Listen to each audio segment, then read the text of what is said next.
नमस्कार. SD seed तर्फे आपणा सर्वांचे या वेबिनार मध्ये मनपूर्वक स्वागत. एसडी सीड बद्दल मी थोडक्यात माहिती सुरुवातीला आपल्याला सांगणार आहे. जळगावातील विद्यार्थ्यांच्या सुख दुःखाशी समरस झालेल्या माननीय सुरेश दादांच्या प्रेरणेतून एसडी सीडची स्थापना 2008 साली करण्यात आली आणि आजपर्यंत हजारो विद्यार्थ्यांनी या योजनेचा लाभ घेतलेला आहे. एसडी सीडचं ध्येय गुणवंत विद्यार्थ्यांमध्ये शैक्षणिक व उद्योजकीय कौशल्य विकसित करून त्यांना जागतिक स्तरावर सक्षम बनवणे हे आहे आणि या ध्येयानुसारच एसडी सीडची वाटचाल अविरत सुरू आहे. एसडी सीडचं कार्यक्षेत्र हे जळगाव जिल्हा आहे. जळगाव जिल्ह्यातील सर्व जाती धर्म पंथातील इयत्ता 8वी व त्यापुढील विद्यार्थ्यांना एसडी सीड योजनेअंतर्गत कार्यक्रमांचा लाभ घेता येतो.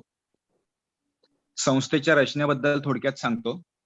एसडी सीडच्या अध्यक्ष आहेत सौ रत्नाभाबी जैन. प्रमुख मार्गदर्शक आहेत श्री शांतीलालजी मुथा. गव्हर्निंग बोर्डाचे अध्यक्ष आहेत डॉक्टर प्रसन्न कुमार रेदासनी. तर एसडी सीडच्या कार्याध्यक्ष आहेत मीनाक्षीताई जैन. यासोबतच गव्हर्निंग बोर्ड व मार्गदर्शन समितीमध्ये जळगाव जिल्ह्यातील शैक्षणिक सामाजिक व सांस्कृतिक क्षेत्रातील विविध नामवंत व्यक्ती आहेत. त्यासोबतच प्रत्येक तालुक्यातून तालुका समन्वयक म्हणून अनेक लोक काम करत आहेत. नवीन अर्जदारांसाठी जे निकष आहेत ते मी तुम्हाला सांगतो. जळगाव जिल्ह्यातील रहिवासी विद्यार्थी असायला हवा. 10वी व त्यापुढील परीक्षा पहिल्या प्रयत्नात उत्तीर्ण होणे आवश्यक आहे. जळगाव ग्रामीण विभागातील जर विद्यार्थी असेल तर 85%, शहरी विभागातील असेल तर 90%, 12वीचा विद्यार्थी ग्रामीण विभागातील असेल तर 70% आणि शहरी विभागातील असेल तर 75%. तसेच सीईटी किंवा त्या समान परीक्षेत किमान 120 गुण आवश्यक आहेत. एकूण कौटुंबिक वार्षिक उत्पन्न जे आहे ते 1.5 लाखाहून कमी असावे. तर अशा निकषांवर विद्यार्थ्यांची निवड होत असते.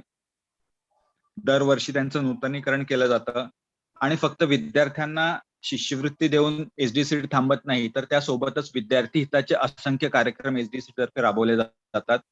त्यात आर्थिक सहाय्य योजना तर आहेच, त्यासोबतच दत्तक शिष्यवृत्ती योजना सुद्धा सुरू करण्यात आलेली आहे. समाजातील अनेक दानशूर लोकांना विद्यार्थ्यांना सहाय्य करायचं असतं, परंतु त्यासाठी योग्य व्यासपीठ त्यांना मिळत नाही, तर एसडी सीडने हे व्यासपीठ त्यांना मिळवून दिलेलं आहे.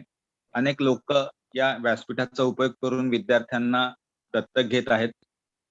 गणवेश व पुस्तकांचे वाटप, बँका, सरकारी आणि इतर योजनांद्वारे शैक्षणिक कर्ज उपलब्ध करून देणे, इतर शहरातील हॉस्टेल्सची माहिती, ग्रंथालयांची माहिती विद्यार्थ्यांना उपलब्ध करून देणे, कोचिंग क्लासेसची फी, पुस्तक खरेदी, स्टेशनरी, गणवेश व इतर शैक्षणिक साहित्यावर सवलती मिळवून देणे, अशा प्रकारच्या सवलतींची योजना सुद्धा एसडी सीड राबवतं.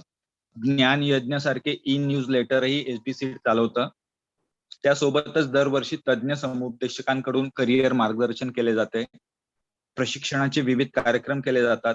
त्यामध्ये विद्यार्थी मूल्यांकन कार्यक्रम आहे, स्पर्धात्मक आणि सार्वजनिक परीक्षांसाठी प्रशिक्षण आहे, परीक्षा प्रवेश प्रक्रिया माहिती आहे, प्रेरणादायी भाषणं आहेत, कौशल्य विकासाचे विविध कार्यक्रम आहेत, मूल्य शिक्षण आहेत, विज्ञानावरचे कार्यक्रम आहेत, शिक्षक व पालकांचं समुपदेशन व प्रशिक्षण आहे, उद्योजकतेसाठी खास शिबिरं भरवली जातात, समर इंटर्नशिप आहे, स्मार्ट गर्ल हा विद्यार्थिनींसाठी एक खूप छान कार्यक्रम एसडी सीड तर्फे दरवर्षी राबवला जातो. त्यासोबतच विद्यार्थ्यांना अभ्यासासाठी योग्य जागा मिळावी आणि मनापासून त्यांना अभ्यास करता यावा यासाठी एसडी सीडने अभ्यासिका सुद्धा सुरू केलेली आहे. यासारखे अनेक उपक्रम विद्यार्थी हितासाठी एसडी सीड राबवत असतं. बँका, वसतिगृहे, कोचिंग क्लासेस, पुस्तकांची दुकानं या ठिकाणी एसडी सीडने करार केलेले आहेत आणि विद्यार्थ्यांना सोयी सवलती त्याद्वारे उपलब्ध करून दिलेल्या आहेत. ऑक्टोबर 2020 पर्यंत 41,850 विद्यार्थी, पालक, शिक्षकांनी एसडी सीडच्या विविध कार्यक्रमांचा उपक्रमांचा लाभ घेतलेला आहे. एसडी सीड दरवर्षी शिष्यवृत्ती वितरण सोहळा करतं. या सोहळ्यामध्ये आजपर्यंत अनेक मान्यवरांनी उपस्थिती दिलेली आहे.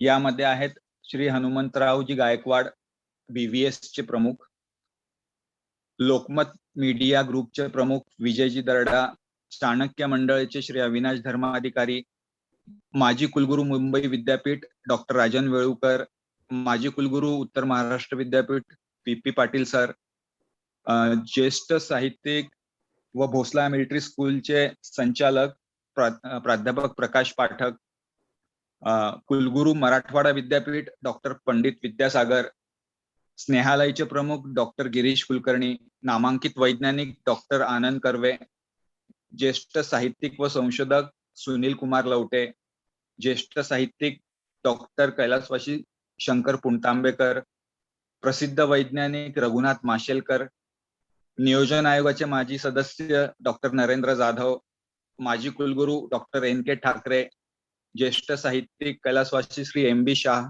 यासारख्या अनेक मान्यवरांनी SDCच्या उपक्रमांमध्ये कार्यक्रमांमध्ये उपस्थिती दिली, विद्यार्थ्यांना मार्गदर्शन केलेले आहे. आज या मार्गदर्शनापैकीच एक वेगळ्या प्रकारचं मार्गदर्शन की जे विद्यार्थ्यांसोबतच त्यांच्या पालकांना सुद्धा उपयुक्त ठरणार आहे. विषय आहे 10वी 12वी पदवी नंतरचे शिक्षण कोणते आणि कसे. खूप पालक आणि विद्यार्थी कन्फ्यूज असतात, काय निर्णय घ्यायचा कळत नाही, वेळ निघून जाते आणि खूप वेळा पश्चातापाची सुद्धा वेळ येते. आज यासाठी मार्गदर्शन करणार आहेत जळगावातील शैक्षणिक व सामाजिक क्षेत्रातील खूप मोठं नाव डॉक्टर विवेक काटडरे सर.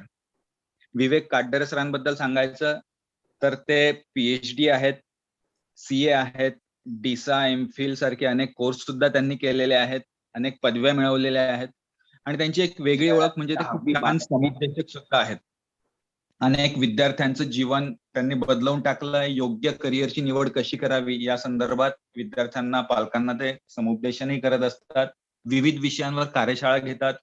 त्यासोबतच ते IMR कॉलेजचे माजी प्राचार्य व डायरेक्टर आहेत. महाराष्ट्र वाणिज्य शिक्षक संघ याचे ते संस्थापक सदस्य आहेत. उत्तर महाराष्ट्र विद्यापीठाचे सिनेट सदस्य आहेत. भारतीय चार्टर्ड अकाउंटंट संस्थेचे फेलो सदस्य आहेत. NAPचे बोर्ड सदस्य आहेत. त्यासोबतच विवेकानंद प्रतिष्ठान जळगावचे ते बोर्ड सदस्य आहेत. SDCच्या अनेक कार्यक्रमांमधून ट्रेनिंग प्रोग्राम्स मधून हजारो विद्यार्थ्यांना त्यांनी आजतागायत ट्रेनिंग दिलेली आहे. तर असं एक वेगळं नाव विद्यार्थी आणि पालकांच्या हिताच्या अनेक उपक्रमांमध्ये सहभागी असलेले डॉक्टर विवेकजी काटडरे सरांना मी विनंती करतो की त्यांनी आम्हाला मार्गदर्शन करावं. धन्यवाद. आज हे जे व्याख्यान आहे ते Suresh Dada scheme for educational and entrepreneurial development SDCED Suresh Dada शैक्षणिक व उद्योजक विकास योजनेअंतर्गत होत आहे. आणि विषय तुम्हाला आता सांगितला विषय आहे 10वी 12वी पदवी नंतरचं शिक्षण कोणतं घ्यावं आणि कसं घ्यावं हा विषय. तर सध्या काय झालंय 10वीचा रिझल्ट आलेला आहे. 12वी आणि पदवीचे निकाल लवकरच लागतील, अजून लागलेले नाहीत. 10वी उत्तीर्ण झाल्याबद्दल मी आधी सर्व उत्तीर्ण विद्यार्थ्यांचं मनापासून अभिनंदन करतो. आणि 12वी आणि पदवीच्या ज्या परीक्षा आहेत त्यामध्ये अर्थात उत्तीर्ण होतीलच विद्यार्थी असं गृहीत धरून त्यांचं मी आधीच अभिनंदन करतो. Congratulations to all of you. 10वीच्या विद्यार्थ्यांची एक CET 21 ऑगस्ट रोजी होणार आहे आणि त्यासाठी मी त्या सगळ्या 10वीच्या विद्यार्थ्यांना खूप खूप शुभेच्छा देतो. आज जो विषय आहे तो एकूण 6 मुद्द्यांमध्ये आपण मांडणार आहोत. पहिला मुद्दा असा आहे की पुढील शिक्षण का घ्यायचं त्याच्या उद्दिष्टांच्या प्रती आपल्या मनामध्ये स्पष्टता असावी. शिक्षण घेण्याचा उद्देशच स्पष्ट नसेल तर मग गोंधळ उडतो. त्यामुळे मला हे काय शिकायचं आहे हे आधी आपल्या मनामध्ये पक्क असलं पाहिजे. काही चुकीची उद्दिष्ट ठरवली जातात आणि त्यातून मग योग्य मार्ग निवडला जाऊ शकत नाही. दुसरा जो मुद्दा आपण चर्चा करणार आहोत तो आहे आत्मबोध. आत्मबोध म्हणजे आपल्या आवडीचं क्षेत्र काय हे आपल्याला समजलं पाहिजे. आणि जी माझी आवड आहे त्या आवडीच्या क्षेत्रात जर मी पुढे गेलो तर खूप चांगलं भविष्य मी निर्माण करू शकतो. पण माझी आवड ओळखण्याची क्षमता मला माझ्यामध्ये निर्माण करावी लागते. त्याविषयी आपण बोलणार आहोत. पुढे तिसरा मुद्दा जो आज आपण घेणार आहोत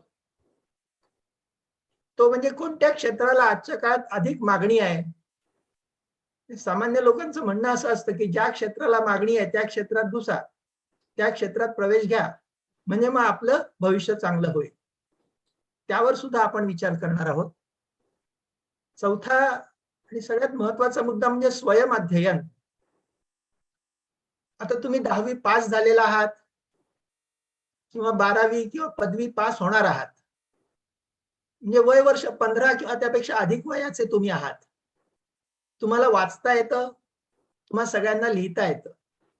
एखादा कठीण नवीन शब्द आला तर त्याचा अर्थ तुम्हाला डिक्शनरी मध्ये पाहता येतो.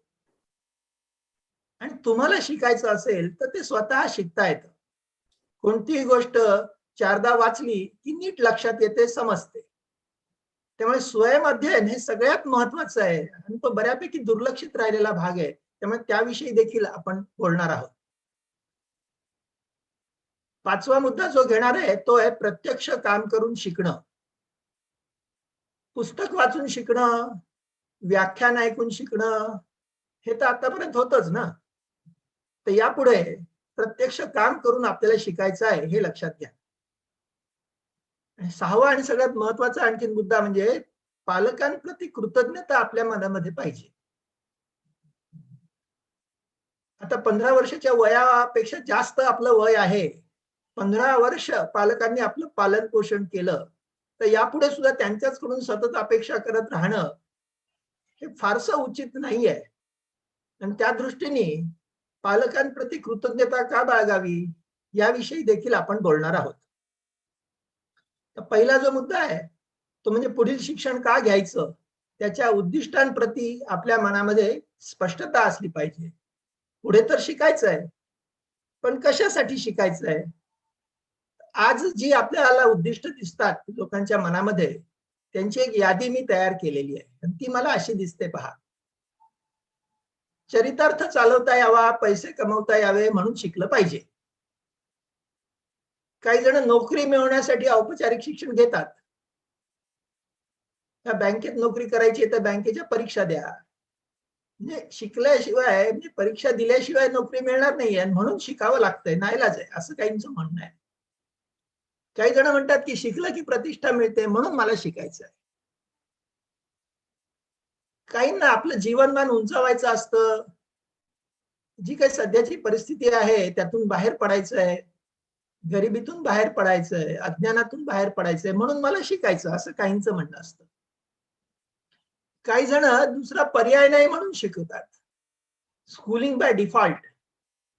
हे कसं होतं, घरी बाळ झालं, थोडं मोठं झालं की सगळे विचारतात कुठल्या शाळेत टाकलं, कुठल्या शाळेत टाकलं, कुठल्या शाळेत टाकायचं, चौकशी सुरू होते. सगळे जण आपली मुलं शाळेत टाकतात म्हणून आपल्या मुलालाही आपण शाळेत टाकलं पाहिजे. दुसरा काही पर्याय नाहीये आणि म्हणून शिक्षण सुरू होतं.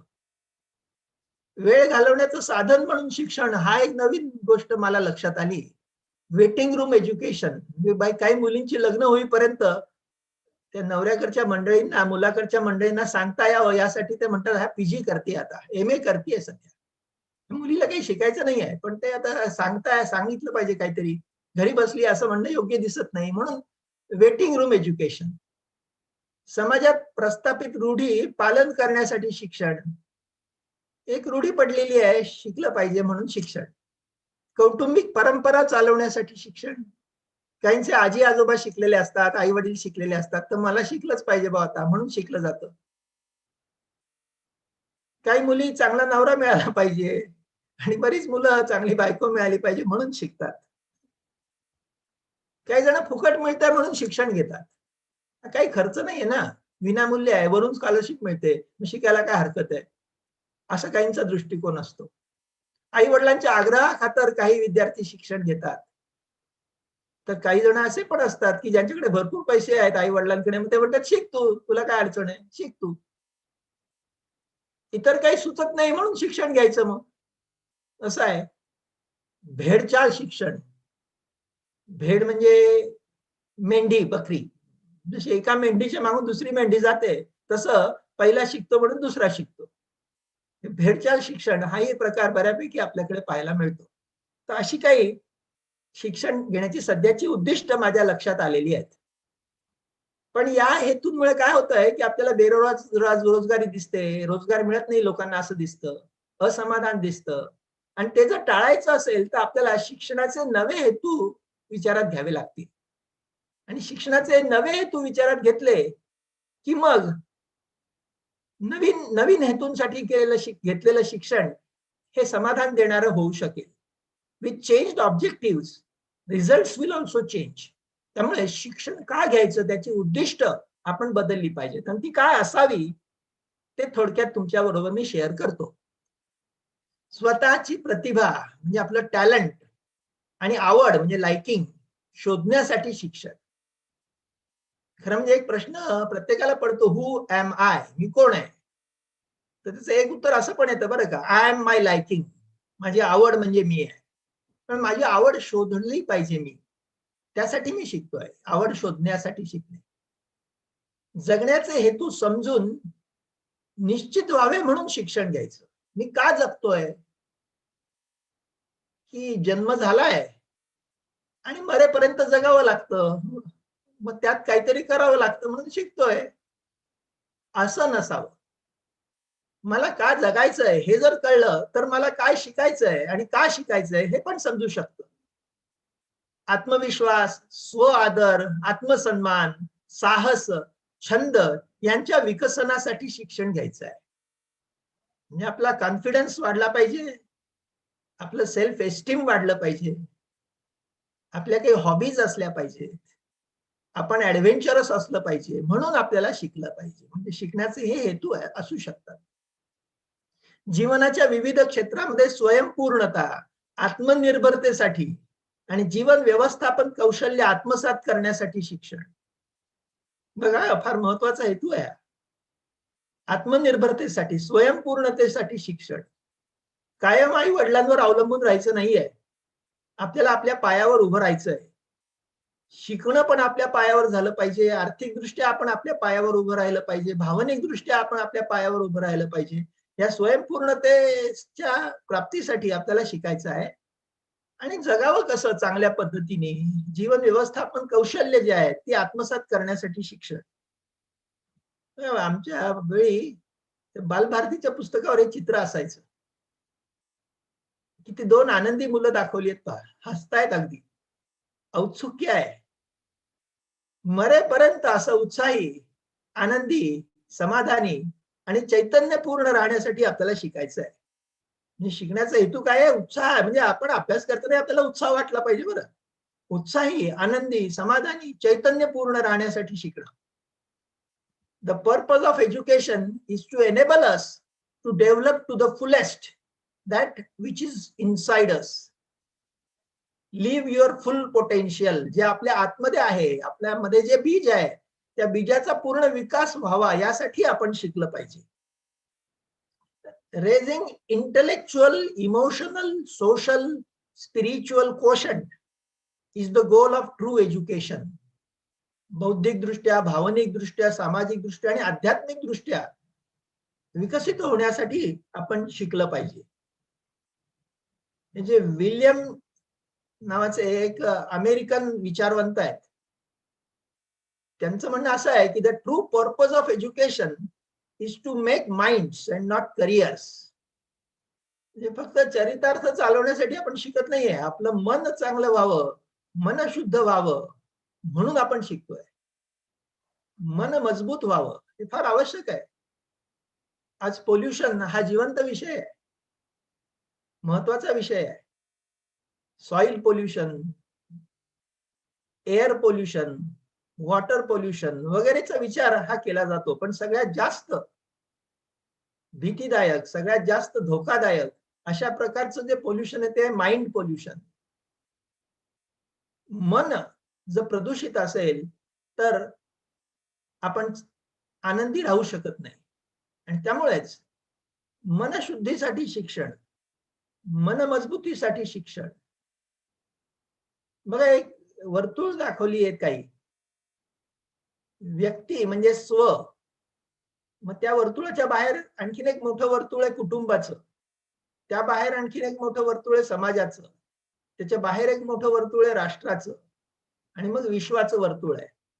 की ज्यामध्ये सगळी वर्तुळचा समावेश झालेला आहे. तर स्वला जगायचं आहे, आनंदात जगायचं आहे.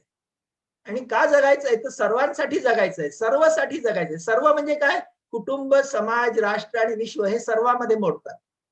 त्यामुळे स्वला जगायचंय आणि सर्वसाठी जगायचंय. हा दृष्टिकोन विकसित करण्यासाठी शिक्षण. दैनंदिन जीवनामध्ये समाजाशी समायोजन करता यावं म्हणून शिकणं. पण जे कृष्णमूर्ती हे जे मोठे तत्वज्ञ होऊन गेले भारतामध्ये, त्यांचं म्हणणं काय पहा. ते म्हणतात, it is no measure of health to be well adjusted to a profoundly sick society. समाज जर बिघडलेला असेल तर बिघडलेल्या समाजाशी जुळवून घेण्यासाठी बिघडणं हे काही चांगल्या गोष्टीचं लक्षण नाहीये. यासाठी शिक्षण नाहीये. सृजनशीलतेच्या विकासासाठी शिक्षण. नवनवीन कल्पना सुचल्या पाहिजेत, त्या अंमलात आणल्या पाहिजेत. प्रत्येक प्रश्नाला उत्तर असतं. प्रश्न एवढाच आहे की ते उत्तर आपल्याला सुचत नाही. आणि ते का सुचत नाही? कारण आपल्यामध्ये सृजनशीलतेची कमतरता असते, क्रिएटिव्हिटीची कमतरता असते. मग ही सृजनशीलता विकसित व्हावी यासाठी आपल्याला शिकायचं आहे. तर असे शिक्षणाचे नवे उद्देश जर आपण समोर ठेवले तर शिक्षण हे उपयोगी ठरेल आणि समाधान, आनंद आणि आवश्यक त्या सगळ्या गोष्टी देणारं असं ते शिक्षण ठरेल. दुसरा जो मुद्दा आहे आत्मबोध, तो म्हणजे आपल्या आवडीचं क्षेत्र समजणं. जीवन में सुखी, खुश, संतोषी, शांत, प्रगतिशील, उपयुक्त रहने की चाबी है अपनी मूल प्रकृति खोजना और उसके साथ रहना. आपली मूळ प्रकृती शोधून काढणं आणि त्याच्या सोबत राहणं ही एक महत्वाची गोष्ट आहे. ही एक चावी आहे की जी चावी आपल्यासाठी सुखी, आनंदी, समाधानी, शांत, प्रगतिशील आणि उपयुक्त जीवन हे आपल्याला देऊ शकते.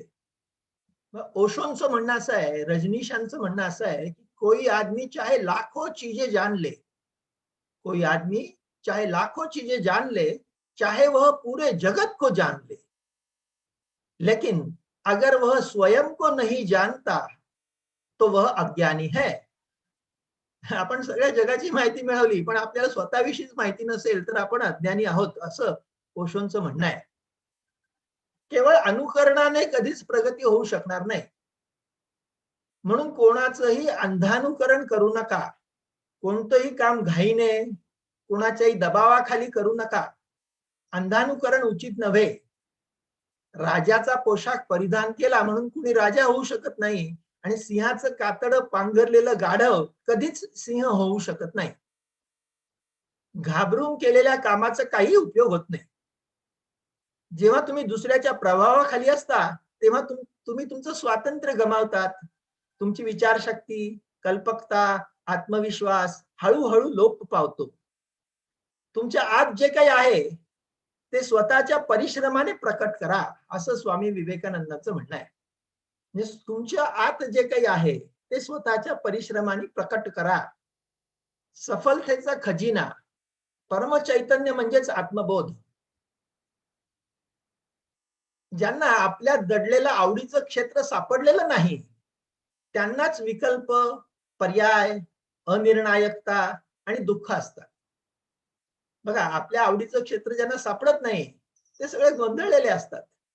ज्यांना हा आत्मबोधाचा खजिना मिळतो, गवसतो, ते निर्विकल्प, एकाग्र, अद्वितीय होतात. जमाना उन्हें याद करता है, अशी स्थिती आहे. त्यामुळे हा सफलतेचा खजिना जो आहे आत्मबोध, हे परमचैतन्य शोधण्याचं काम आपण केलं पाहिजे. बऱ्याचदा काय दिसतं समाजामध्ये, most people are navigating their life with multiple personality disorders. Multiple personality disorder मधूनच त्यांचं आयुष्य पुढे जात असतं. आपके खुशी पर अंतिम मोहर आपके वास्तविक व्यक्तित्व यानी मूल प्रकृती की ही लगेगी. तुमच्या आयुष्यावरती ही जी अंतिम मोहर आहे ती तुमच्या मूळ प्रकृतीचीच लागणार आहे. त्याशिवाय तुम्हाला खुशी मिळणार नाही. तब तक आप खुश नहीं हो सकते. हमारा व्यक्तित्व बाहरी प्रभावों से, हमारे बुद्धि और अहंकार से तुकडे तुकडे हो गया है. आपलं व्यक्तित्व जे आहे त्या बाहेरच्या प्रभावामुळे, आपण आपली बुद्धी चालवल्यामुळे, अहंकारामुळे आपले व्यक्तिमत्वाचे तुकडे तुकडे झालेले आहेत. आणि आपला खरा तुकडा कोणता है त्याचा आपल्याला माहितीच नहीं है. हमारा असली टुकड़ा कौन सा है ये हमें पता ही नहीं, हम कंफ्यूज्ड है. हमारा एक टुकड़ा जो हमारा वास्तविक व्यक्तित्व नहीं है, वो कुछ पाने के लिए हमसे बड़ी मेहनत करवाता, और उसे पाने के बाद हमें पता चलता है कि वो तथाकथित प्राप्ति हमारे वास्तविक व्यक्तित्व से मेल नहीं खाती और हम दुखी हो जाते हैं. ये काय होतं माहितीये का, हे व्यक्तिमत्वाचे अनेक तुकडे जे आहेत त्यातला एखादा तुकडा कुठली तरी गोष्ट प्राप्त करण्यासाठी आपल्याकडून खूप मेहनत करून घेतो, आणि मग ती गोष्ट प्राप्त झाल्यानंतर आपल्या लक्षात येतं की अरे हे तर मला नको होतं. मग आपण पुन्हा दुःखी होतो. हम अपने को ही नहीं जानते, अपन स्वतःलाच ओळखत नाही. यही समस्या है, दूसरी कोई समस्या जीवन में नहीं है. किसी की प्रतिभा में कोई कमी नहीं है. दिक्कत ये है कि वो उसे जानता ही नहीं, वो खुद को पहचानता ही नहीं. That is the real problem. जो रियल प्रॉब्लेम आहे तो असा आहे की आपण स्वतःलाच ओळखत नाही. प्रत्येकामध्ये काही ना काही प्रतिभा आहे, पण ती त्याला माहित नसल्यामुळे तो दुसऱ्या क्षेत्रात घुसतो आणि मग तिथे असफल होतो. म्हणजेच काय आहे की मूळ समस्या अशी आहे की आपण स्वतःला ओळखत नाही, आणि ती समस्या सोडवायची असेल तर आपल्याला स्वतःला ओळखलं पाहिजे. तुम्हाला उदाहरण देतो पहा मी. हे सगळेजण मेडिकल डॉक्टर्स आहेत, पण डॉक्टरची प्रॅक्टिस करत नाहीत.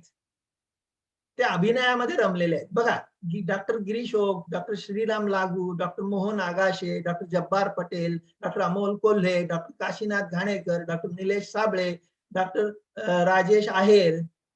हे भारतातलेच नाही, भारताबाहेरही अशी मंडळी भरपूर आहे ना. Doctor George Miller, Michael Clinton, नंतर तो चीन मधला आहे की जॉन जोएंग.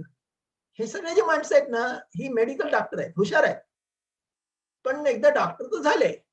आता त्यांना डॉक्टर करण्यामध्ये सरकारचे 15 लाख साधारण खर्च होतात. आज 15 पेक्षा जास्त लाख रुपये खर्च सरकारने केले त्यांच्यावरती, म्हणून ते डॉक्टर झाले. थोडी फी यांनी भरली आहे गव्हर्नमेंट कॉलेजमध्ये, पण त्या व्यतिरिक्त बराचसा खर्च सरकारने केला आहे, आणि आता ते डॉक्टरीचं काम करत नाहीत. आणि त्यामुळे त्यांच्यावर सरकारने केलेला खर्च तर वाया गेला, आणि त्यांनी जे आयुष्यामध्ये 28-30 वर्ष मेहनत घेतली त्या क्षेत्रात ते पुढे गेलेच नाही, दुसरंच क्षेत्र निवडलं. असं का झालं? त्यांना जर आधीच कळलं असतं की अभिनयात आपली रुची आहे आणि आधीपासून त्यांनी त्या क्षेत्रात काम करायला सुरुवात केली असती, तर ते आज आहेत त्यापेक्षा आणखीन मोठे झाले असते, आणि सरकारचा खर्चही वाया गेला नसता, त्यांची 30 वर्षही वाया गेली नसती. God is your on inner self. शेवटी परमेश्वर म्हणजे काय, तर तुमच्यातला इनर सेल्फ जो आहे तोच खरा परमेश्वर आहे. तुम्हाला आणखीन उदाहरण देतो बघा. बघा, घोडा आहे आणि एक उंट आहे. आता मी तुम्हाला असा प्रश्न विचारला की या दोघांमध्ये शर्यत लावली, रेस लावली, तर कोण पुढे जाईल? तर नॉर्मल कोर्स मध्ये उत्तर येतं घोडा पुढे जाईल. म्हणजे घोडा वेगाने धावतो ना. पण नंतर मग मी तुम्हाला सांगितलं की ही शर्यत जी आहे ना ती वाळवंटात लावली आहे. नाही नाही, मग उंट पुढे जाईल. आता समजा त्यांच्या जोडीला माकड आलं आणि या तिघांची शर्यत लावली, आणि मी तुम्हाला विचारलं की या तिघांमध्ये कोण पुढे जाईल, तर तुम्ही आता मला प्रतिप्रश्न कराल की नाही, आधी मला सांगा की रेस कुठे लावणार आहात. मग मी सांगितलं की जंगलामध्ये रेस लावायची आहे, भरपूर झाडं वाढलेलं दाट जंगल आहे, त्याच्यामध्ये रेस लावायची आहे. घोड्याची, उंटाची आणि माकडाची, कोण पुढे जाईल? तर मग तुम्ही सरळ सांगाल माकड पुढे जाईल. आता त्यांच्या सोबत एक मासा आला, चौघांची रेस लावली आणि ती पाण्यात लावली तर मासा जिंकेल.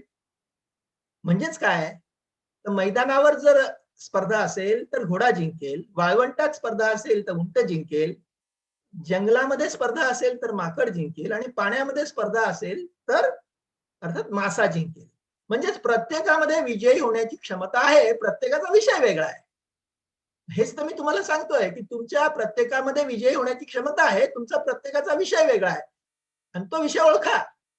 जी तुमची मूळ प्रवृत्ती आहे ती तुम्ही ओळखली पाहिजे. तुमचा छंद काय आहे?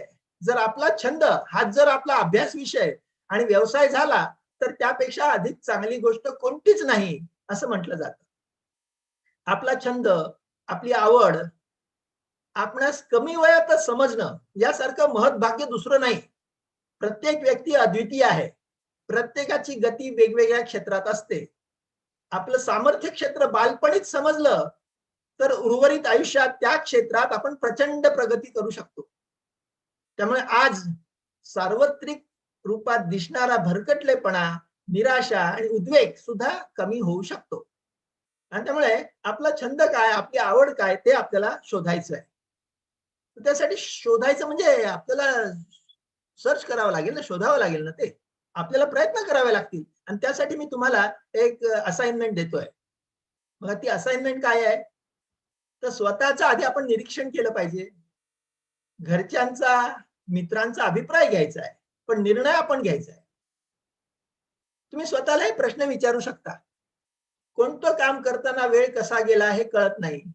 म्हणजे एखाद्या कामात माझं मन रमून जातं ना, मग ते काम कोणतं?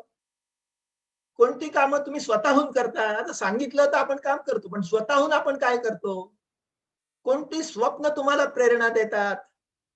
कशासाठी तुम्ही स्वतःला झोकून देऊ शकता? असे विषय, असं क्षेत्र कोणतं आहे? तुमच्या आवडीच्या बाबी कोणत्या? तुमचं मन कशात रमतं? कोणती पुस्तकं वाचणं तुम्हाला आवडतं? तुमची मूळ प्रवृत्ती काय आहे? या सगळ्या प्रश्नांची उत्तरं वहीमध्ये लिहून काढा. ही लिहून काढणं गरजेचं आहे. एका वेळी बसून होणार नाही. हा थोडा लॉंग टर्म एक्सरसाइज आहे. आणि मग जो विषय तुम्ही शेवटी निवडाल, या आपली मूळ प्रवृत्ती शोधाल, त्या मूळ प्रवृत्तीच्या क्षेत्रात जो विषय आहे, त्या विषयामधलं पुढचं शिक्षण तुम्ही घ्या, असा सल्ला तुम्हाला मी देईन. तर पुढचा जो तिसरा मुद्दा आहे, तो असा आहे की कोणत्या क्षेत्राला अधिक मागणी आहे. बरेचसे पालक हे विचारतात की आता कोणत्या क्षेत्राला स्कोप आहे, मग त्या क्षेत्रात आमच्या मुलाला आम्ही टाकू, म्हणजे मग तो पुढे जाईल. There is always a place at the top. There is always a place at the top. म्हणजे बघा, मन ओतून, आनंदाने, दीर्घकाळ, प्रामाणिकपणे, बिनचूक किंवा कमीत कमी चुका असताना, वेगाने, तांत्रिक बाबीचं पालन करून, सौंदर्य दृष्टी ठेवून, सहकार्यांना सांभाळून घेत, योग्य मोबदल्यात दर्जेदार काम करणाऱ्यास प्रत्येक क्षेत्रात मागणी आहे. म्हणजे मागणी प्रत्येक क्षेत्रात आहे. अशा प्रकारचं काम आपण करू शकतो का? आणि अशा प्रकारे काम करण्याची आपल्याला स्वतःला सवय लावणं म्हणजे शिक्षण घेणं आहे. शिक्षण घेणं म्हणजे आपल्याला स्वतःला अशा प्रकारे काम करायची सवय लावणं फार महत्वाचं आहे. बरं, नीट पुन्हा ऐका. मन ओतून, आनंदाने, दीर्घकाळ, प्रामाणिकपणे, बिनचूक किंवा कमीत कमी चुका असताना, वेगाने, तांत्रिक बाबींचं पालन करून, सौंदर्य दृष्टी ठेवून, सहकार्यांना सांभाळून घेत, योग्य मोबदल्यात दर्जेदार काम करणाऱ्यास प्रत्येक क्षेत्रात मागणी आहे. त्यामुळे कोणत्या क्षेत्रात मागणी आहे? तर प्रत्येक क्षेत्रात मागणी. तुम्ही असे आहात का? नाही. का तुम्ही हे काही करणार नाही. तर कसं झालंय, अडचणी त्यांनाच आहेत ज्यांना काम करायची सवय नसल्याने काम टाळायचं आहे, भरपूर सुट्या मारायच्या आहेत, कामावर उशिरा येऊन लवकर परत जायचंय, अवास्तव उत्पन्नाच्या अपेक्षा आहेत, प्रामाणिकपणाशी तडजोड करायची आहे, अशा लोकांना प्रॉब्लेम्स आहेत. मग क्षेत्र कुठलंही असो. तरी सुद्धा कोणत्या क्षेत्राला आज मागणी आहे असा जर प्रश्न आहे, तर ते काही क्षेत्रांची यादी तुम्हाला मी सांगू शकतो. बघा, सॉफ्टवेअर डेव्हलपर्सना आज खूप मागणी आहे. हेल्थ सर्व्हिस मॅनेजर्सना आज मागणी आहे. कोरोना काळामध्ये हेल्थ सर्व्हिसेसना महत्व आलेलं आहे. टीचर्स, शिक्षक कायम हवे असतात. Nurse practitioners, financial manager, management analyst, physical therapist, consultant, construction manager, information security analyst, information systems manager, speech therapist, जे बोलण्यामध्ये काही जणांना नीट बोलता येत नाही त्यांच्या स्पीचचं थेरपी करणारे स्पीच थेरपिस्ट. ते मुंबईला लियाकत अली इन्स्टिट्यूट आहे, तिथे स्पीच थेरपिस्ट तयार होतात. फिजिशियन अनालिस्ट, असिस्टंट्स, त्याच्यानंतर translators, operation research analyst, occupational therapist. प्रत्येक व्यवसायाचे काही काही त्रास असतात ते दूर करण्यासाठी ऑक्युपेशनल थेरपिस्ट, स्टॅटिस्टिशियन्स, आकडेवारीला महत्व आहे, व्हेटरनेरियन म्हणजे पशुवैद्यक, वेब डेव्हलपर, योगा इन्स्ट्रक्टर्सना खूप मागणी आहे. Solar technologist. आजच्या काळामध्ये पेट्रोल डिझेल महाग होत आहे, सोलर टेक्नॉलॉजीला महत्व आहे, रिन्युएबल एनर्जी आहे, भारतात उपलब्ध आहे. पेट्रोल बाहेरून विकत आणावं लागतं, त्यामुळे ते महागच ठेवलं पाहिजे. जे आपल्या देशात उपलब्ध आहे, फुकट उपलब्ध आहे, ते वापरायला पाहिजे आपण अधिक. सोलर टेक्नॉलॉजीसना मागणी येणार, फूड टेक्नॉलॉजीसना मागणी येणार आहे. कारण आता उत्पादन वाढणार आहे अग्रिकल्चरचं, आणि त्यामध्ये मग ते फूड जे आहे ते अधिक काळ टिकलं पाहिजे, योग्य ते डाएट झाला पाहिजे. त्यासाठी त्यातल्या न्यूट्रिटिव्ह व्हॅल्यूज वाढवण्यासाठी फूड टेक्नॉलॉजिस्ट, डायटिशियन, आहार काय घ्यावा, डिझायनर्स, ऍग्रिकल्चर टेक्नॉलॉजिस्ट, असे काही गोष्टी तुमच्या समोर मी मांडतो की ज्या क्षेत्रामध्ये आज मागणी आहे. पण अगदी खरं सांगू का, रीच इनवर्ड म्हणजे पहिला मुद्दा काय, search inward and reach outward. म्हणजे बाहेर कुठल्या क्षेत्राला मागणी आहे यापेक्षा search inward and reach outward, आतमध्ये शोध घ्या आणि मग बाहेर जा. बाहेर कशाला स्कोप आहे, बाहेर कशाला मागणी आहे हे शोधा. पण आत कोणती उर्मी आहे, आतून आग कशाची आहे, आपलं मन कशात रमणार आहे हे शोधणं अधिक महत्वाचं आहे. ते सापडलं की मग ताण नाही की तणाव नाही, फक्त आनंद आणि फक्त आनंद.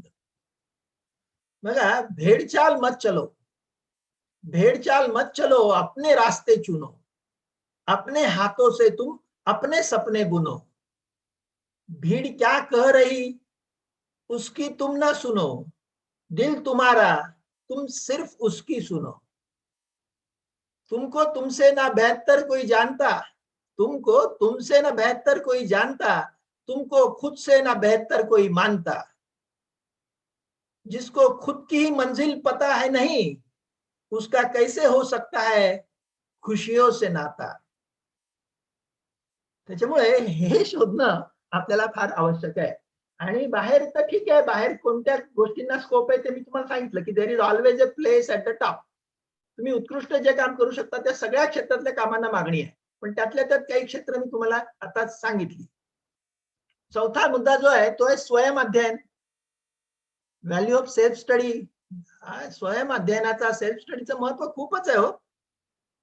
कसं आहे, अगदी लहान असताना जेव्हा आपण अगदी छोटे होतो तेव्हा, अगदी लहान असताना आपल्याला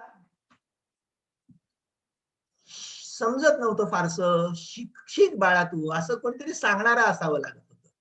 आता तुम्ही मोठे झाला आहात, 15 वर्षापेक्षा जास्त वयाचे झाला आहात, तुम्हाला समजतंय, तुम्ही स्वतःसाठी शिकता आहात, आई वडिलांसाठी नाही. हे पक्क मनात लक्षात ठेवा. तुम्ही शिकता म्हणजे आई वडिलांवर उपकार करत नाही, हे पक्क मनात ठेवा. आपल्या आनंदासाठी, आपल्या प्रगतीसाठी, आपल्या समाधानासाठी, आपण समाजाला काहीतरी देणं लागतो त्यासाठी आपल्याला शिकायचं आहे. आपले चरितार्थ तर मग आपोआप होणार आहे. जेव्हा आपण समाजाला बरचसा देऊ शकतो तेव्हा आपल्याला बरचसं मिळू पण शकतं. आणि त्याच्यामुळे स्वतःहून अभ्यास करणं गरजेचं आहे. अभ्यासाचा कॉन्ट्रॅक्ट देणं चुकीचं आहे. विद्यार्थी काय करतात, अभ्यासाचा कॉन्ट्रॅक्ट, जर मी कमी मार्क मिळणाऱ्या विद्यार्थ्यांना विचारलं, अरे बाळा तू का कमी मार्क मिळाले, तुला अडचण काय आहे, नाही जरा टीचर चांगले नाही मिळाले. तर काय आहे की आमच्या आई वडील गरीब आहेत ना, त्यामुळे क्लास लावता नाही आला. अरे अच्छा, म्हणजे तो दुसऱ्याला दोष देतोय. तुला वाचता येतं ना, पुस्तक उपलब्ध आहे तर वाच ना, एकदा वाचून नाही कळलं दुसऱ्यांदा वाच, तिसऱ्यांदा वाच, आपोआप समजतं ना. असं थोडीच आहे की समजणार नाही. आणि त्यामुळे, आणि अगदीच अडलं तर तू तुझ्या जे हुशार मित्राला विचारू शकतो की, एखाद्या टीचरला तू विचारलं तर तो काही सांगणार नाही असं नाहीये. आणि त्याच्यामुळे स्वयं अध्ययन हे खूप महत्वाचं आहे. बघा आता या कळ्या उमलतायत, है की नाही? बघा कळ्या उमलल्या.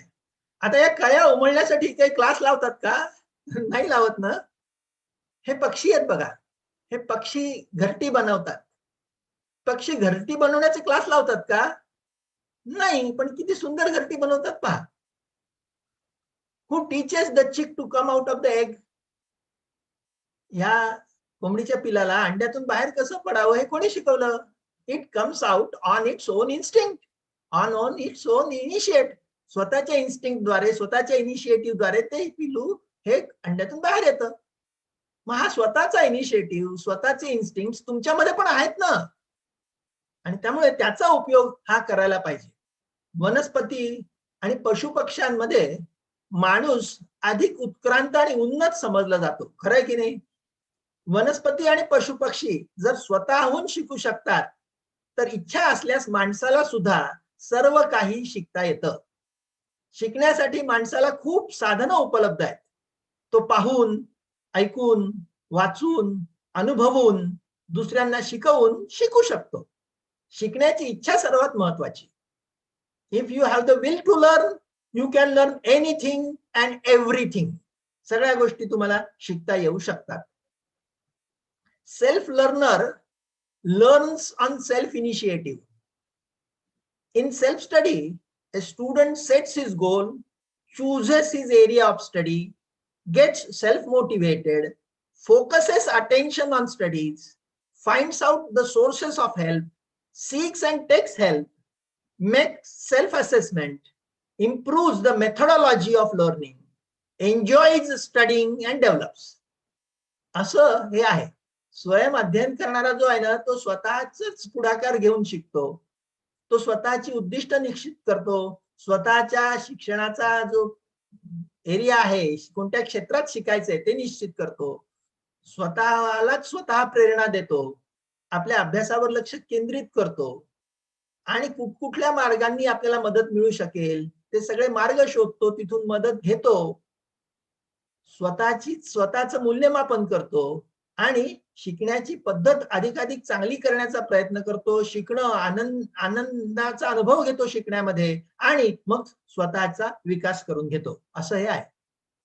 आजच्या इंटरनेटच्या युगात सर्व ज्ञान सहज उपलब्ध आहे. बघा, इंटरनेटच्या युगामध्ये सगळं ज्ञान सहज उपलब्ध आहे. जे इंटरनेट वरती लंडन मध्ये दिसतं, न्यूयॉर्क मध्ये दिसतं, हार्वर्ड मध्ये दिसतं, ऑक्सफर्ड मध्ये दिसतं, टोकियो मध्ये दिसतं, तेच आसोद्यामध्ये, पिंपराळ्यामध्ये आणि उमाळ्यामध्ये दिसतं. माहितीच्या उपलब्धतेमध्ये कोणतीही कमतरता नाही. कोणती माहिती घ्यायची हे आपण ठरवायचंय. निवड आपल्याला करायची आहे. आपण निवडलेल्या विषयांचे उत्तमोत्तम व्हिडिओ, ऑडिओ, डेमो, फोटो, चित्रे आणि ई बुक्स उपलब्ध आहेत. अभ्यासाबाबत आत्मनिर्भर होणं आता शक्य आणि सोपं झालं आहे. बघा, तुम्हाला काही उदाहरणं मी सांगतो. आता एकलव्य आहे. एकलव्याला द्रोणाचार्यांकडून शिकता नाही आलं, पण त्याने त्यांची मूर्ती बनवली आणि त्याच्या समोर त्याने धनुर्विद्येचं ज्ञान घेतलं. Eklavya's epic clearly highlights the significance of self study. Eklavya was superior archer than Arjun and that too with self study. स्वयं अध्ययनाद्वारेच एकलव्य मोठा झालेला आहे. मग हा फोटो तुमच्या ओळखीचा आहे का? हे कोण आहेत? तर हे आहेत Thomas Alva Edison, master of self-study methods. Thomas Alva Edison is an American inventor, scientist and businessman. Developed many devices like photograph, motion picture camera, electric bulb, telecommunications and first industrial research lab. He is called as the Wizard of Menlo Park. Menlo Park मध्ये राहायचंय, त्यामुळे त्यांना Menlo पार्कचा जादूगार असं म्हटलं जातं. Edison is holding 1093 United States patents and many patents in UK, France and Germany. He implemented the concept of electric power generation and distribution. तसं हे सगळं स्वयं अध्ययनाद्वारे हे शिकलेले आहे.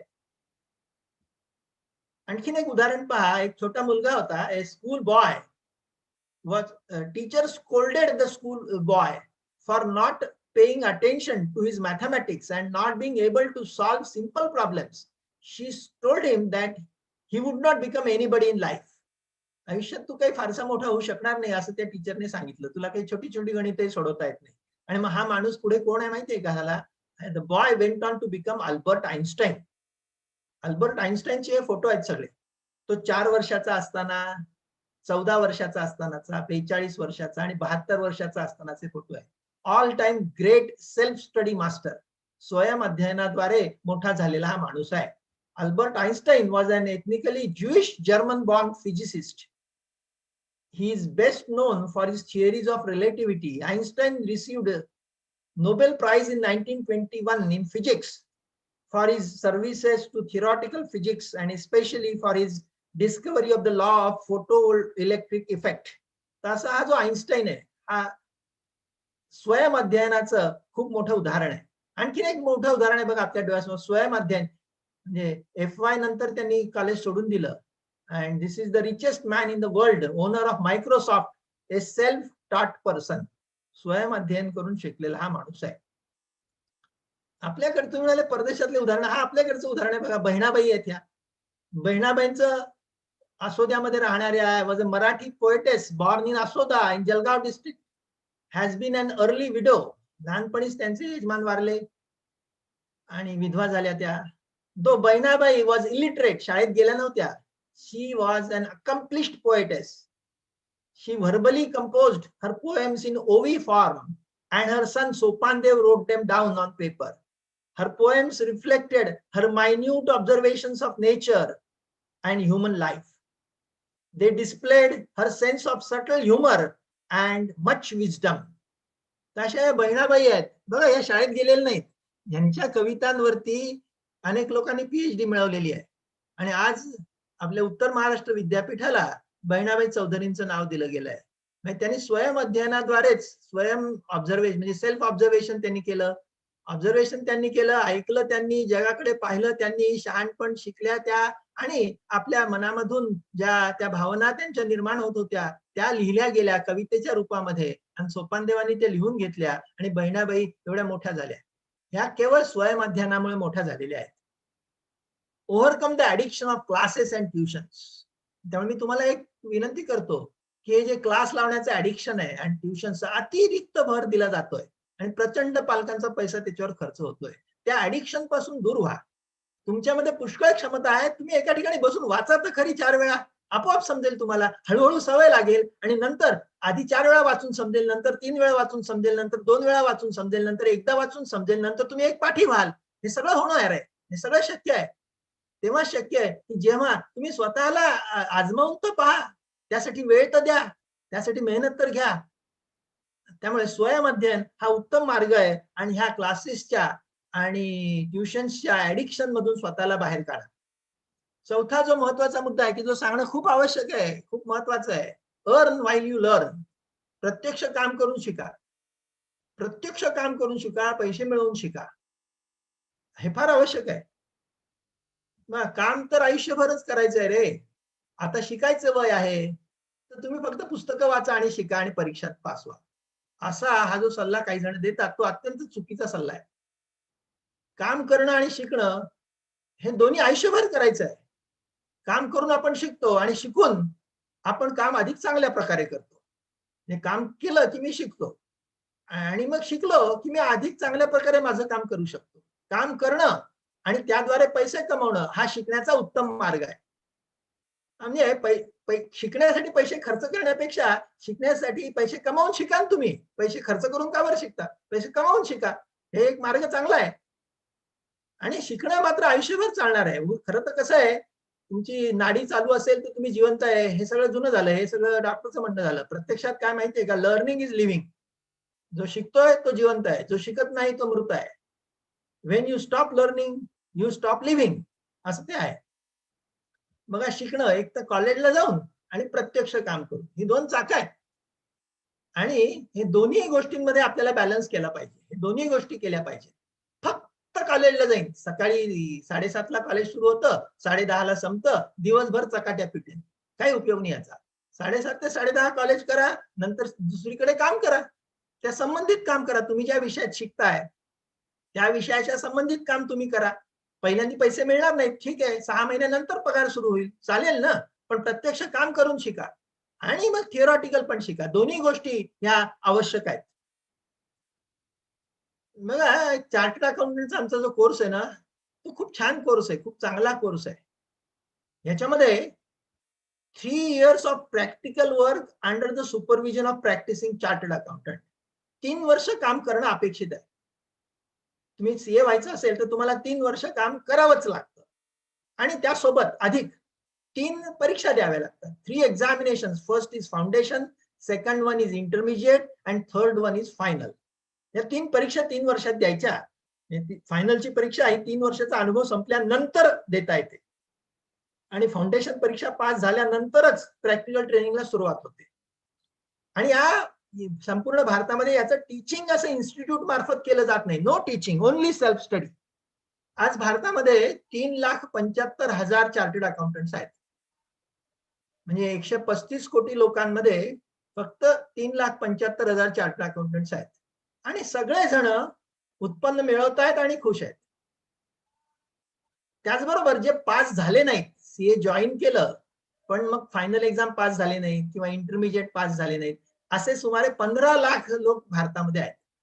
आणि 15 लाख सुद्धा पैसे कमवत आहेत, कारण त्यांनी 3 वर्ष काम केलंय, त्यांना काम येत आहे, फक्त डिग्री त्यांच्याजवळ नाहीये, पण काम येत आहे आणि लोकांना काम करून घ्यायचंय, त्यासाठी ते पैसे द्यायला तयार आहेत आणि त्यामुळे त्यांना उत्पन्नही मिळतंय, त्यापैकी एकही जण बेकार नाही. त्यामुळे दोन्ही गोष्टींचा बॅलन्स करणारं अशा प्रकारचं शिक्षण आपण घेतलं पाहिजे.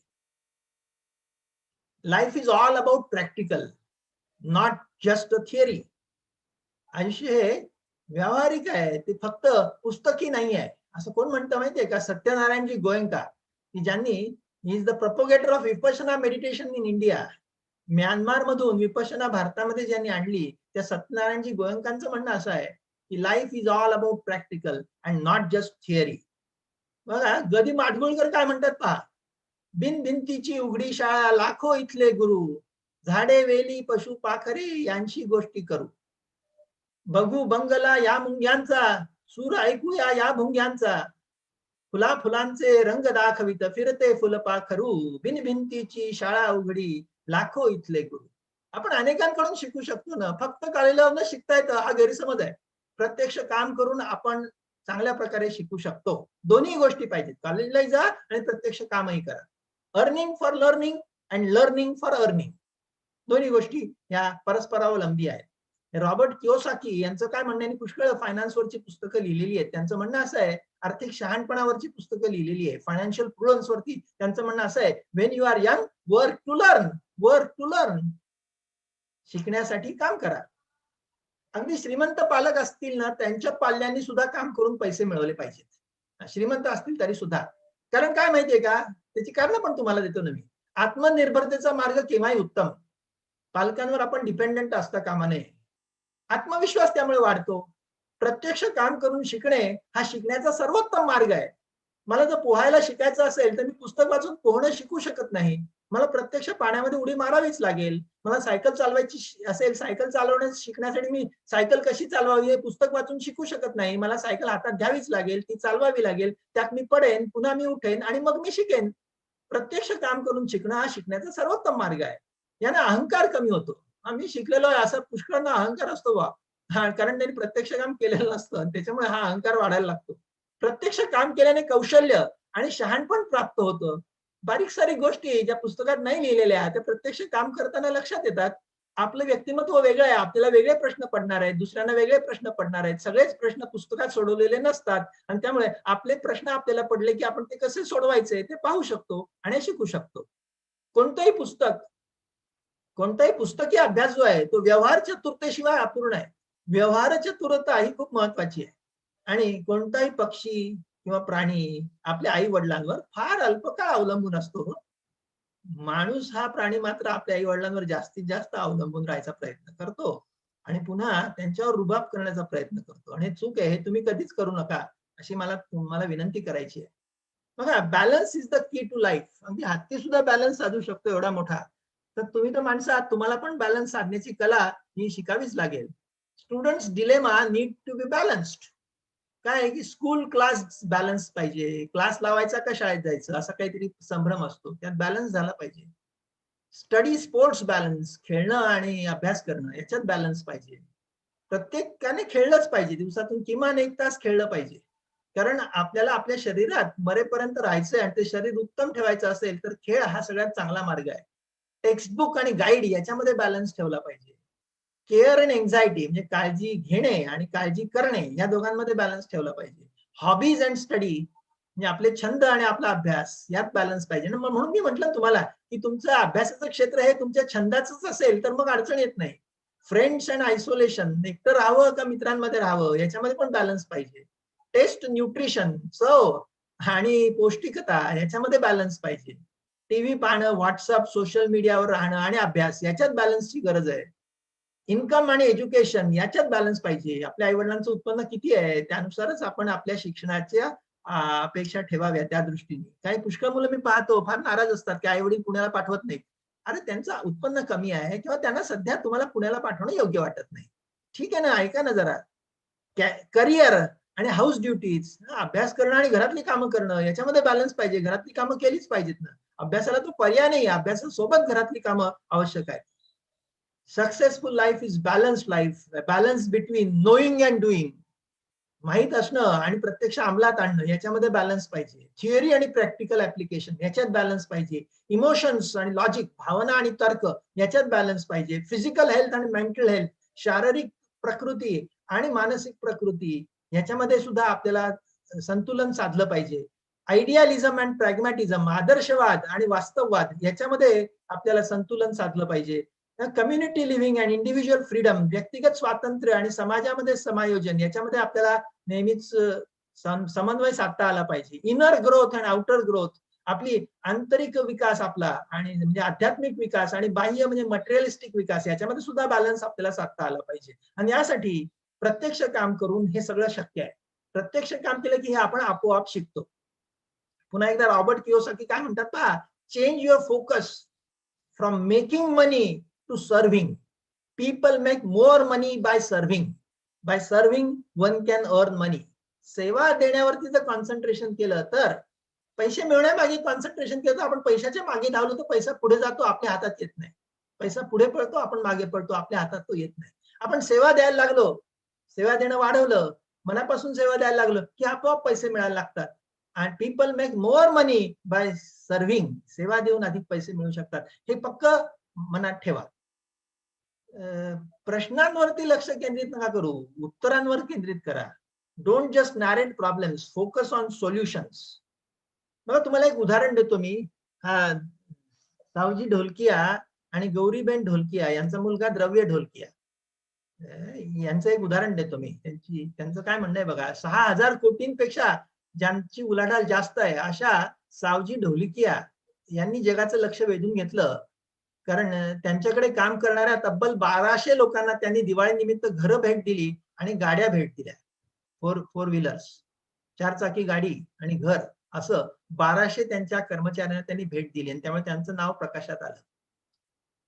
आता नंतर त्यांचा जो अमेरिकेत बिझनेस मॅनेजमेंटचं शिक्षण घेत असलेला मुलगा आहे, आता तो आला अमेरिकेतून परत, त्याच्यामुळे जगाचं लक्ष त्यांच्याकडे ओढलं गेलं. हा अमेरिकेतून शिक्षण घेत होता आणि वर्ष संपल्यानंतर तो भारतामध्ये 1 महिन्याच्या सुट्टीवर आला होता. 21 वर्ष तेव्हा त्याचं वय होतं. हे सावजी काय म्हणाले की 12 वर्षापूर्वी लंडनमध्ये आम्ही एका आलिशान पंचतारांकित हॉटेलमध्ये सगळ्या कुटुंबियांनी गुजराती जेवण घेतलं आणि बिल आलं 100 घसघशीत पाऊंड. इतकं जास्त, म्हणजे 100 पाऊंड म्हणजे 10,000 रुपये बिल आलं. इतकं जास्त बिल कसं काय आलं असं त्यांनी हॉटेल मालकाला विचारलं. तर हॉटेल मालक म्हणाला की तुम्ही जेवणाची किंमत न पाहताच ऑर्डर दिली आहे. तुम्ही आधी किंमत पाहायला पाहिजे होती आणि मग ऑर्डर द्यायला पाहिजे होती. इथे आमच्या कुटुंबाचे डोळे उघडले. इथेच आमच्या कुटुंबाने ठरवलं की आमच्या कुटुंबातील प्रत्येक पुरुष यापुढे पैशाची किंमत जाणवण्यासाठी 1 महिना स्वकमाईवर आयुष्य जगेल. द्रव्य हा जो त्यांचा मुलगा आहे तो काय म्हणाला की या प्रथेला अनुसरून मी हे आव्हान स्वीकारलं आणि 21 जून 2016 रोजी केरळ येथील कोचीन मध्ये 1 महिना राहायला गेलो. सावजी सांगत होते की मी माझ्या मुलाला 3 अटी घातल्या. तुला तुझे जगण्यासाठीचे पैसे वेगळी कामे करून स्वतःला कमवावे लागतील, ही पहिली अट. दुसरी, एका कामाच्या ठिकाणी एका आठवड्यापेक्षा जास्त वेळ काम करायचं नाही. आणि तिसरी अट, तू कुठेही माझं नाव वापरायचं नाहीस, माझं नाव सांगायचं नाही. सोबत अगदी संकट समयी वापरण्यासाठी दिलेले 7,000 आणि तुझा मोबाईल वापरायचा नाही. या दोन्ही गोष्टी वापरायच्या नाहीत. म्हणजे पैसे तू कमावून खर्च करायचे, या 7,000तून खर्च करायचे नाही. ते अगदीच आणीबाणी आली तर वापरण्यासाठी आहेत, नॉर्मल कोर्समध्ये नाही. माझ्या मुलाने आयुष्याचे खरे रूप पाहावे, अनुभवावे. गरीब लोकांना आयुष्यात किती खस्ता खाव्या लागतात आणि पैसे कमवण्यासाठी किती खडतर आयुष्य जगावं लागतं याची त्याला पुरेपूर कल्पना यावी अशी माझी इच्छा होती. कारण जगातले कुठलेच विद्यापीठ तुम्हाला हे अनुभवाचे जिवंत शिक्षण देऊ शकत नाही. या 1 महिन्यात कोचीन येथील वास्तव्यामध्ये द्रव्य याला अनेक आव्हानांचा सामना करावा लागला. गुजरात मधल्या एका गरीब घरातला 12वीतला मुलगा आहे अशी त्याने स्वतःची ओळख कोचीन मध्ये करून दिली. एका संपूर्णतः अनभिज्ञ अशा शहरामध्ये कुणाच्याही संपर्काविना असलेला द्रव्य आणि त्यात तेथील मल्याळी भाषा अजिबात माहीत नसल्याने त्याच्या समोर एक मोठं आव्हान होतं. तो द्रव्य म्हणतो की पहिले 5 दिवस माझ्याकडे काम तर सोडाच, राहायला नीट जागाही नव्हती. त्यामुळे मी भयंकर विमनस्क झालो होतो. काम मिळवण्यासाठी मी झोडे झिजवले, अनेक ठिकाणी गेलो. तब्बल 60 ठिकाणाहून मला काम न मिळताच हाकलून देण्यात आलं. नकार म्हणजे काय चीज आहे. या आताच्या दिवसात काम मिळणे कठीण आणि त्यापेक्षा टिकवणे किती कठीण आहे, हे मला जवळून अनुभवायला मिळालं. माझे कामही मला शोधायचं होतं. वस्तूंची किंमत न पाहताच वस्तू खरेदी करणारा मी एका बाजूला आणि कोचीन येथील वास्तव्यात माझ्या रोजच्या जेवणासाठी ₹40 सुद्धा प्रचंड कष्टपूर्वक कमावणारा मी दुसऱ्या बाजूला. ही वस्तुस्थिती मी शब्दशः कोचीनला जगलो. अब्जाधीश द्रव्य ढोलकिया सांगत होता की चेरनाल्लूर येथे द्रव्यला एका बेकरीमध्ये त्याची पहिली नोकरी मिळाली. पुढच्या आठवड्यात एका कॉल सेंटरमध्ये, त्याच्या पुढच्या आठवड्यात एका चपलांच्या दुकानामध्ये आणि सगळ्यात शेवटी मॅकडोनल्डच्या आउटलेटमध्ये द्रव्याने नोकरी केली. आणि या नोकरीमध्ये एका साध्या हॉटेलमध्ये यावेळी तो राहिला आणि कष्टाची कामं करून त्याने तिथे ₹4000 कमवले.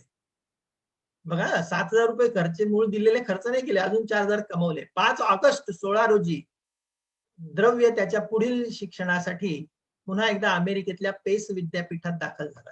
त्यामुळे प्रत्यक्ष अनुभव हा खूप महत्वाचा आहे. काय आहे माहितीये का, a plant cannot grow under a big tree, under the shadow of big tree. म्हणजे मोठ्या झाडाच्या सावलीखाली दुसरं छोटं झाड वाढू शकत नाही. त्याचप्रमाणे child cannot grow under the shelter of wealthy parents unless they are wise parents. Unless they are wise parents, हे खूप महत्वाचं आहे. त्यांना कामाला लावलं पाहिजे. बघा, एक महत्वाचं एक चित्र तुमच्याबरोबर शेअर करतो. 4 गोष्टी आहेत. व्हॉट यू लव्ह, तुम्हाला काय आवडतं, पहिला मुद्दा. दुसरा, व्हॉट द वर्ल्ड नीड्स, जगाला काय गरजेचं आहे. तिसरा, what you can be paid for, कशाचे पैसे तुम्हाला मिळू शकतात. आणि पुढचा मुद्दा, what you are good at, आणि कुठलं कौशल्य तुमच्याकडे आहे. हे 4 मुद्दे आहेत. जर तुम्हाला एखादी गोष्ट आवडतीये आणि जगालाही ती हवी आहे, तर ते तुमचं मिशन होऊ शकतं. एखादी गोष्ट जगाला आवडते आणि त्याचे पैसे तुम्हाला मिळतात, तर तुमचं व्होकेशन होऊ शकतो. एखाद्या गोष्टीत तुम्हाला पैसे मिळू शकतात आणि तुम्ही ते करण्यात पारंगत पण आहात, असं असेल तर तो तुमचा प्रोफेशन होऊ शकेल. आणि तुम्ही एखाद्या गोष्टीत पारंगत आहात आणि तुम्हाला आवडते सुद्धा, तर ती तुमची पॅशन होऊ शकेल. तर असं आहे, पॅशन, मिशन, व्होकेशन, प्रोफेशनचा जो मध्यभाग आहे, तो जो येलो स्टार आहे, ते तुमचं क्षेत्र आहे. आणि त्या क्षेत्रामध्ये तुम्ही पुढे गेलात तर तुम्ही जागतिक दर्जाचं काम करू शकाल, कायम आनंदी राहाल, कधी दुःखी राहणार नाही, जगाला तुमचा प्रचंड उपयोग होईल आणि तुम्ही गेल्यानंतरही तुमची कीर्ती कायम टिकेल. हे सगळं होऊ शकेल. पण हा चार्ट खूप महत्वाचा आहे, हा लक्षात ठेवा. I cannot do all good things in the world that world needs. जगाला जे हवंय त्या सगळ्या चांगल्या गोष्टी मला करता येतील असं सांगता येत नाही. I cannot do all the good things that the world needs, but the world needs all the good things that I can do. So concentrate on what good I can do. मी काय चांगलं करू शकतो यावर concentration करा. Action changes the things. So you will have to act. प्रत्यक्ष काम करावं लागेल, फक्त पुस्तकं वाचून चालणार नाही. तसा हा मुद्दा आपण 5वा पाहिला. आता 6वा मुद्दा आहे, तो म्हणजे पालकांप्रती आपल्या मनामध्ये कृतज्ञता पाहिजे. Love you both. सो आई बाबा, थँक यू व्हेरी मच. आई बाबा, मी तुमच्यावर खूप प्रेम करतो, त्यामुळे तुमचे आभार मानतो, तुमच्या प्रती कृतज्ञता व्यक्त करतो. आता बघा, एक चित्र दाखवलेलं आहे. या चित्रामध्ये एका मुलाला बक्षीस मिळालेलं आहे आणि त्याचं मेडल मिळालेलं आहे, हातात कप आहे आणि त्याची फोटोग्राफी चालू आहे. आणि हे दुसऱ्या बाजूला एक आई तिच्या मुलीला म्हणते, so where is your award. तो त्याला अवॉर्ड मिळालं, तुझा अवॉर्ड कुठे आहे, असं आई म्हणते. ही चूक आहे बरं आईची. जसं आई वडिलांनी मुलांची तुलना इतरांशी करू नये, आई वडिलांनी आपल्या मुलांची तुलना इतर मुलांशी करू नये, तसंच मुलांनी सुद्धा आपल्या आई वडिलांची तुलना इतर आई वडिलांशी करू नये. हे खूप महत्वाचं आहे. बघा, तुलनाच हा मूळ मुद्दा जो आहे ना, तो खूपच चुकीचा आहे.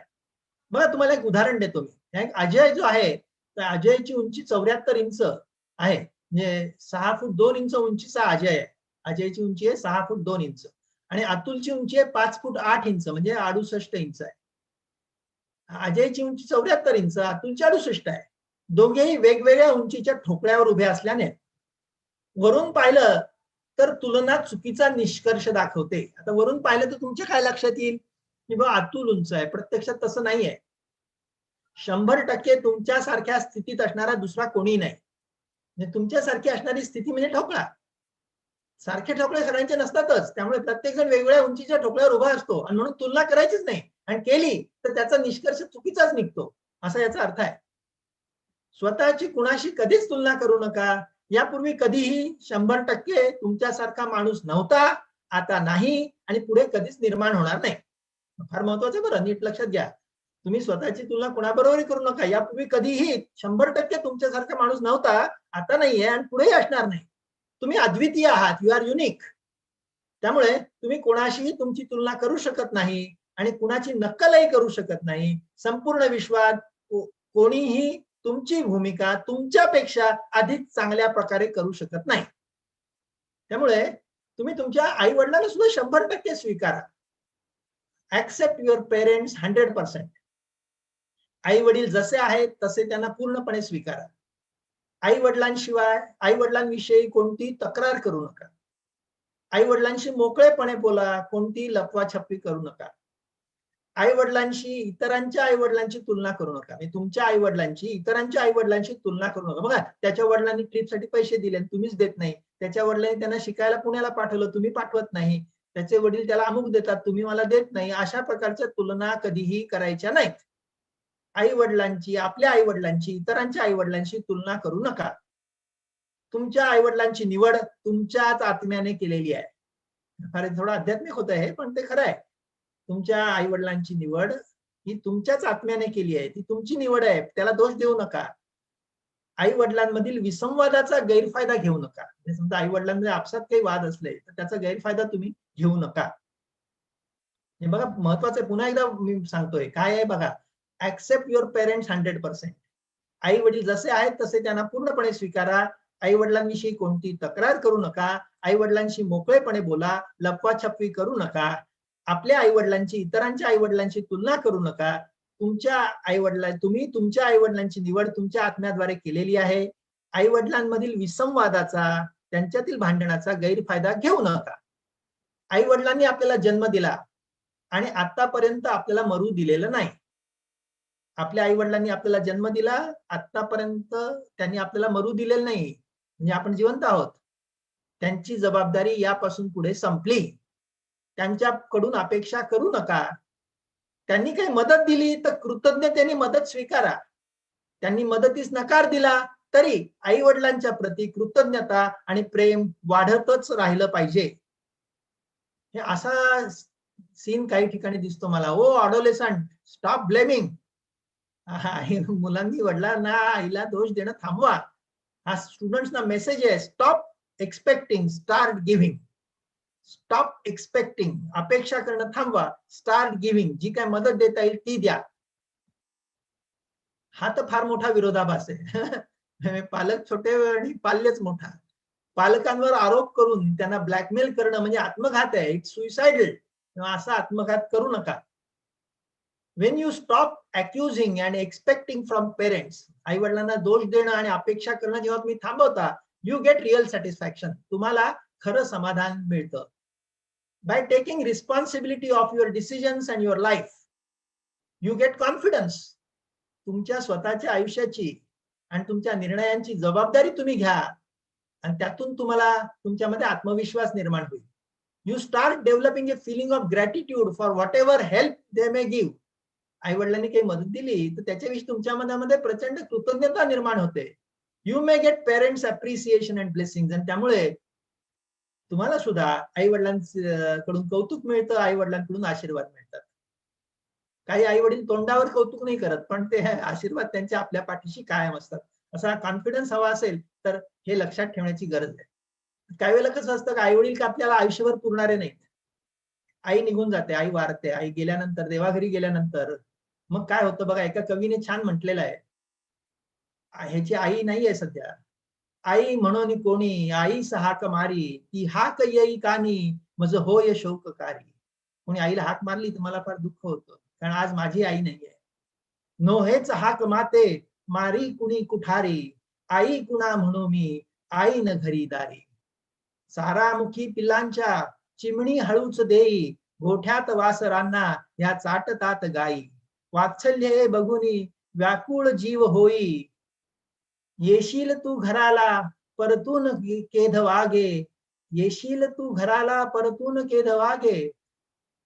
रुसणार मी न आता जरी बोलशील रागे, आई कुणा म्हणू मी आई घरी न दारी, स्वामी तिन्ही जगांचा आई विना भिकारी. त्यामुळे आई वडिलांविषयी मनामध्ये कायम कृतज्ञता ठेवा. Always have gratitude for parents. आपल्या आई वडिलांच्या प्रती मनामध्ये कायम कृतज्ञता असली पाहिजे. आणि मी अशी अशी कोणतीही माणसं पाहिली नाही की ज्यांच्या मनामध्ये आई वडिलांविषयी कृतज्ञता नाही आणि ती यशस्वी आहेत आणि समाधानी आहेत.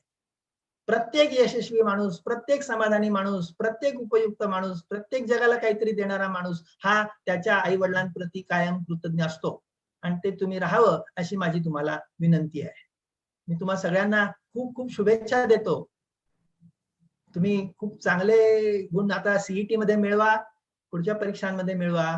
आणि मी जे काय तुमच्याबरोबर आतापर्यंत शेअर केलेलं आहे त्या गोष्टी सतत मनात असू द्या. त्यामुळे तुमचं निश्चित कल्याण होईल, तुमचं भलं होईल, तुम्ही मोठे व्हाल, तुम्ही उपयुक्त व्हाल, तुम्ही आयुष्यभर आनंदी राहाल. Best wishes for you. All the best to all of you. Thank you very much. खूप खूप मी आभारी आहे. ज्या सगळ्यांनी ऐकलं त्यांचा खूप आभारी आहे. आणि एसडी सीडने ही जी संधी मला तुमच्याशी बोलण्याची दिली त्याबद्दल मी एसडी सीडचाही खूप खूप मनापासून आभारी आहे. धन्यवाद. Thank you very much.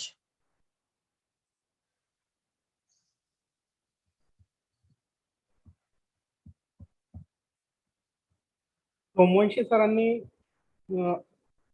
पुढील सूत्र स्वीकारावं अशी मी त्यांना विनंती करतो. नमस्कार मित्रांनो. नमस्कार सर. ऐकू येतंय ना? नमस्कार मित्रांनो. सतत 13 वर्ष म्हणजे 2008 पासून ते आज तागायत 41,850 विद्यार्थी घडवणारी आपली संस्था एसडी सीड परिवार. आपल्या एसडी सीड परिवाराचे पालक जनक आदरणीय सुरेश दादा यांचे नाव घेतल्याशिवाय आपल्याला पुढे सरकताच येत. या अत्यंत सुंदर कार्यक्रमाचे आजचे आपले मार्गदर्शक, ज्यांच्या असंख्य अनेक पदव्या आणि त्यांना अनेक पद असलेले डॉक्टर विवेक काटदरे. काटदरे सरांनी सतत सव्वा तास न थकता आपल्या ओघवती भाषेने, साध्या सोप्या उदाहरणाने, उदाहरणार्थ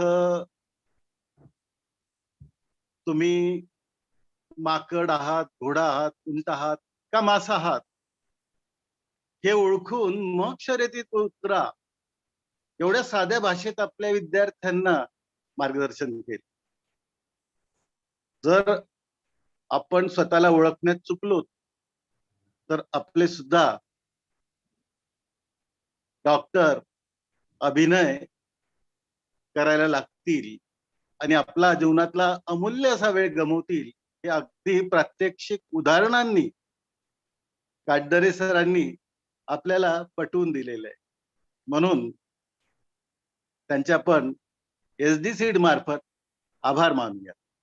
आणि असं सतत मार्गदर्शन सरांनी आम्हाला करावं अशी सुद्धा आपण त्यांच्याकडनं अपेक्षा करूयात आणि ते निश्चित पूर्ण करतात. आजच्या सभेचे आपलं जे वैभव आहे म्हणजे आपल्या एसडी सीडचं वैभव म्हणजे आपले सर्व धडपडणारे विद्यार्थी. विशेष शब्द वापरतो मी, धडपडणारे, कारण कुठल्याही परिस्थितीला न डगमगणारे हे आमचे विद्यार्थी आहेत. सरांचं भाषण ऐकण्यासाठी अनेक विद्यार्थी पालक जमले होते आणि माझं असं लक्षात आलं की ज्या विद्यार्थ्यांना रेंज मिळवण्यासाठी अडथळा येत होता अशा विद्यार्थ्यांनी चक्क टेरेसवर जाऊन सरांचं भाषण ऐकलं. काहींनी आपल्या घरात कुठल्या ठिकाणी रेंज येते का अंगणात रेंज येते हे सगळं ऍडजस्ट करून आपलं भाषण आहे. त्यांचं कौतुक करावं तेवढं आपल्याला कमी पडणार आहे. आजचा कार्यक्रम यशस्वी होण्यासाठी सौ रत्नाभाबी जैन, आपल्या मीनाक्षीताई, आपले प्रसन्न कुमार रेदासने डॉक्टर साहेब, राजेश यावलकरजी, महेशजी या सगळ्यांनी सतत नेहमीप्रमाणे खूप खूप प्रयत्न करून आजचा कार्यक्रम यशस्वी केला. या सगळ्यांचे मी आभार मानतो. ते आपलेच आहेत तरी देखील आभार मानणं ही आपली रीत आहे, परंपरा आहे आणि सभेचे नियम आहेत, म्हणून त्या गोष्टी मी आज करतोय. आजचा कार्यक्रम हा संपला आहे असं मी अध्यक्षांच्या परमिशनने आज जाहीर करतो आणि परत एकदा सगळ्यांचे आभार मानतो. थँक्यू. Thank you sir. थँक्यू.